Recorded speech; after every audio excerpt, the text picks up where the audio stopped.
नमस्कार दोस्तों, आप सभी को दीपावली की हार्दिक शुभकामनाएं और बधाई। यह रोशनी का त्योहार आपके जीवन के अंदर भी रोशनी लाए, प्रसन्नता भरा आपका जीवन हो, आपके घर परिवार के अंदर सुख, समृद्धि, यश, कीर्ति, प्रसन्नता जैसी चीजें है वो फले फूले। और आज इस दीपावली के त्योहार पर मैं पुनः आप सभी को इस त्योहार की हार्दिक बधाई देता हूं, शुभकामनाएं देता हूं। आपके अंदर ज्ञान का भंडार हो और आप अच्छे से अच्छा है वो स्टडी करें, पढ़ें, ताकि आप अपने जो कर्तव्य है, जो अपना टारगेट है उसको आप अचीव कर सकें। ऐसी मैं आप सभी के लिए कामना करता हूं, प्रार्थना करता हूं। आज हम इस क्लास के अंदर डिस्कस करेंगे दीपावली के बारे में। हमें दीपावली क्यों मनाई जाती है, दीपावली मनाने के जो ऐतिहासिक या पौराणिक जो रीजन है उसके बारे में थोड़ा डिस्कस करेंगे। क्योंकि आज दीपावली है तो ध्यान से समझ सकते हैं कि दीपावली क्यों मनाई जाती है या किन किन घटनाओं से यह दीपावली जुड़ी हुई है। तो सबसे पहले हम बात करते हैं, मैक्सिमम लोग इसी से दीपावली को जोड़ते हैं कि प्रभु श्री राम जब 14 साल का इनको वनवास हुआ, तब श्री राम के साथ में उनका भाई लक्ष्मण और उनकी पत्नी है सीता, ये 14 साल के लिए वनवास चले थे। जब ये वनवास चले गए, देखिए ऐसा ये सब चीजें रामायण में दे रखी है, उन ग्रंथों के मद्देनजर मैं ये बात कर रहा हूं। तो जब ये वनवास चले गए, 14 वर्ष का उनको वनवास हुआ, वनवास चले गए, इस दौरान है वो एक रावण रूपी जो राक्षस है वो माता सीता का हरण करता है और उसके बाद में राम और रावण के बीच में युद्ध चलता है।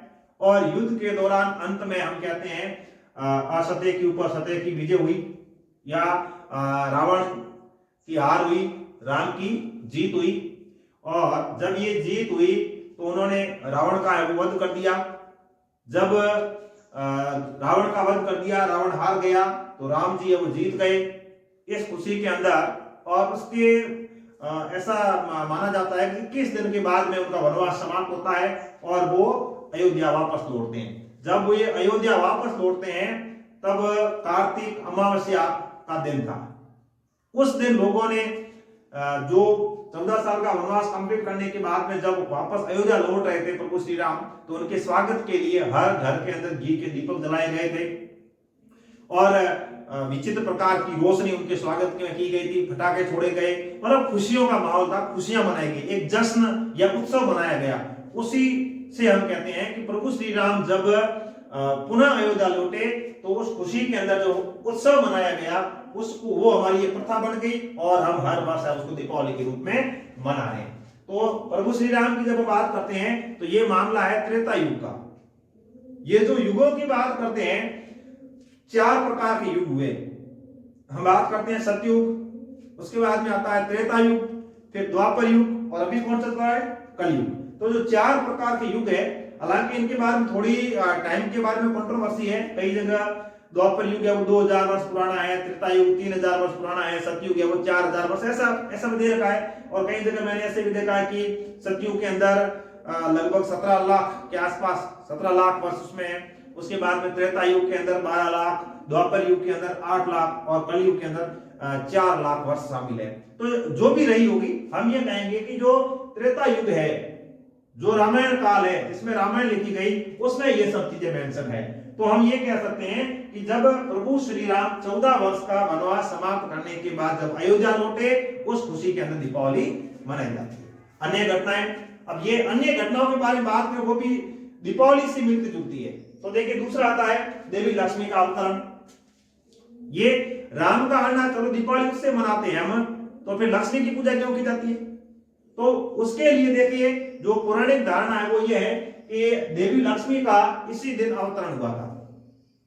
ऐसा कहा जाता है कि ऋषि दुर्वासा के द्वारा कुछ श्राप दिया गया था, फिर श्रीवीन हो गई थी जो पृथ्वी का है या स्वर्ग है। उसके बाद में भगवान विष्णु ने और असुरों ने मिलकर समुद्र मंथन किया, मतलब यज्ञ किया, और उससे है वो लक्ष्मी समुद्र के अंदर से अवतरित हुई थी। और अवतरित होने के साथ में जो धन के देवता धनवंतरी है वो भी साथ थे। उसके बाद में जो लक्ष्मी जी है, इनका विवाह है वो भगवान विष्णु के साथ होता है। उस दिन भी अमावस्या, कार्तिक मास और अमावस्या थी, और उस दिन जब इनका विवाह हुआ, इनकी जब शादी हुई, तो वो भी एक उत्सव के रूप में मनाया गया था। तो हम ये कहते हैं कि दीपावली है उस दिन से मनाई जाती है।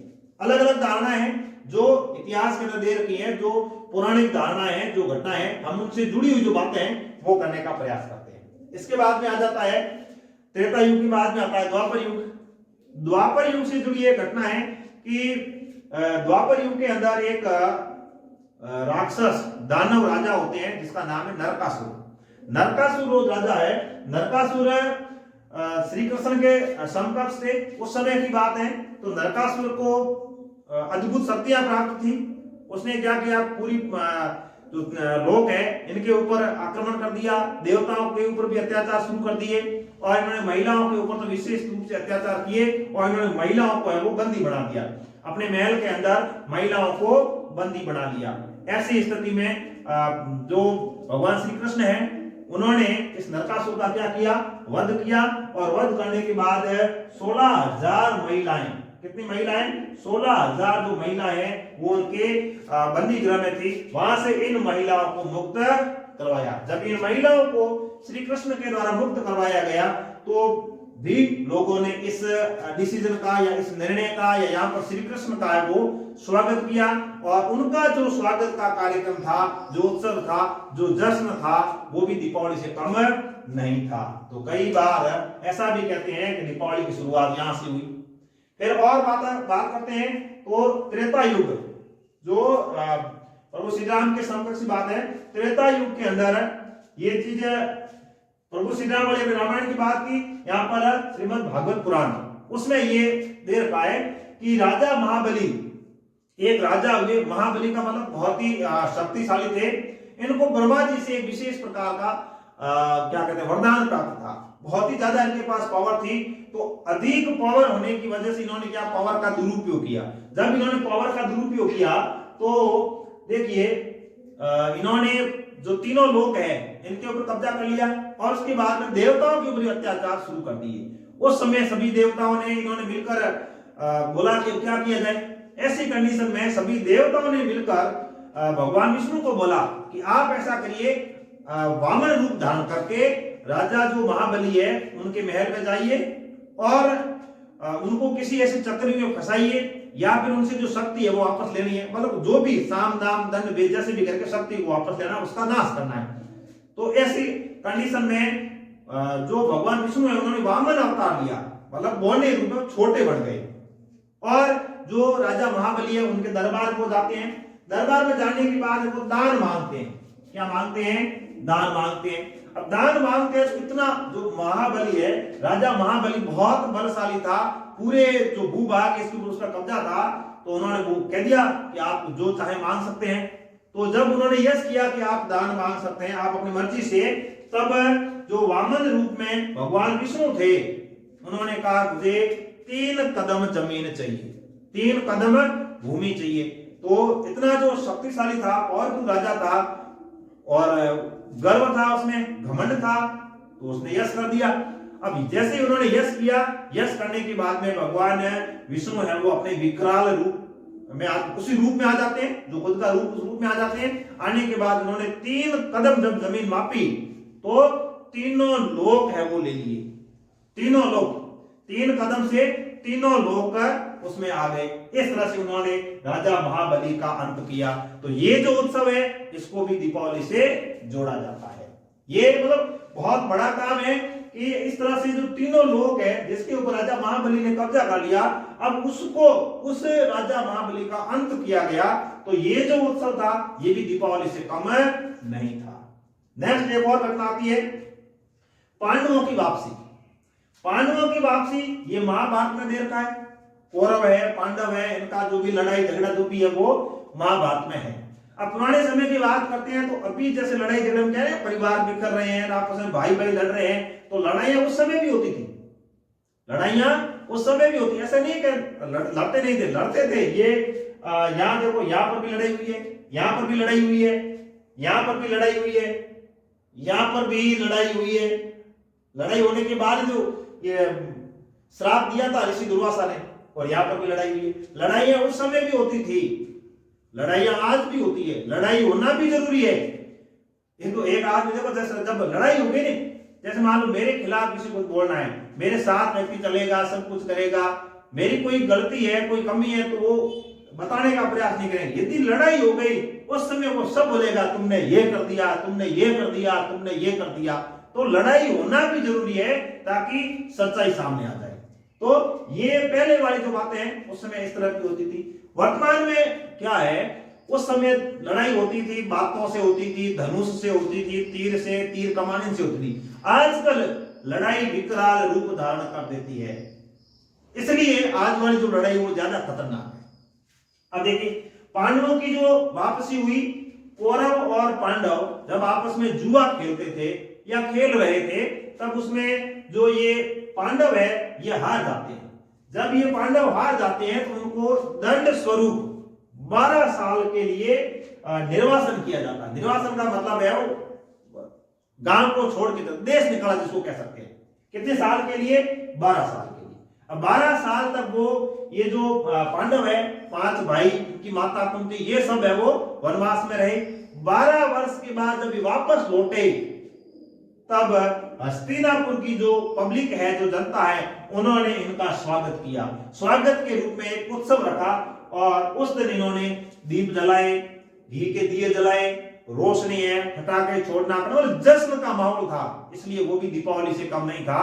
तो हम ये कह सकते हैं कि दीपावली की शुरुआत है वो यहां से हुई है। तो राजा विक्रमादित्य है, राजा विक्रमादित्य का राज्याभिषेक, यही दिन कार्तिक अमावस्या के दिन जो राजा विक्रमादित्य है उनका राज्याभिषेक हुआ, उनको राजा बनाया गया, उनको ताज पहनाया गया, उनको इतनी बड़ी जिम्मेदारी सौंपी गई और इसलिए भी हम दीपावली मनाते हैं। उस दिन का जो उत्सव है वो भी दीपावली की तरह था, इसलिए दीपावली मनाते हैं।